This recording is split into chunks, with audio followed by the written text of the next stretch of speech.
Sangue sull'asfalto agrigentino. Il bilancio è di un morto di 22 anni. Lui è Francesco Cassisi di Canicattì. Un tragico sabato, quello appena trascorso per un gruppo di 5 ragazzi, tutti poco più che ventenni, che prima di rientrare a casa avevano deciso di trascorrere qualche altra ora insieme in una residenza di campagna di uno di loro. Erano a bordo di una Fiat Punto quando l'auto, durante il tragitto, ha urtato violentemente contro il guardrail, finendo la corsa contro un muro di contenimento posto a margine della carreggiata. Francesco Cassisi, che occupava il sedile posteriore, è morto sul colpo, battendo violentemente la testa contro il finestrino, illesi miracolosamente gli altri 4 ragazzi che erano con lui.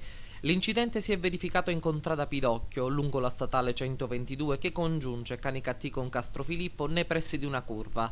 Asfalto già noto ai fatti di cronaca. E adesso al vaglio dei carabinieri della locale compagnia, coordinata dal capitano Salvatore Menta, la dinamica del sinistro che si è verificato poco prima alle 3 della scorsa notte. I militari al momento non si sbilanciano e maggiori e più specifici dettagli saranno resi noti solo dopo gli accertamenti. Intanto ieri mattina i 4 superstiti, dopo essere stati sottoposti a prelievi di sangue per accertare il tasso di alcol presente nel loro corpo, sono stati ascoltati dai militari per cercare di ricostruire le fasi dell'incidente.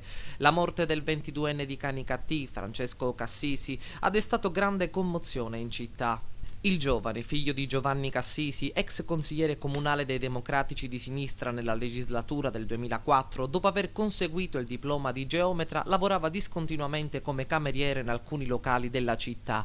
Era amante di auto e cani. Il corpo di Francesco Cassisi, dopo essere stato posto nella camera mortuaria dell'ospedale Barone Lombardo di Canicattì, nella mattinata di oggi è stato riconsegnato ai familiari. L'indagine sul caso è coordinata dal sostituto procuratore Silvia Baldi.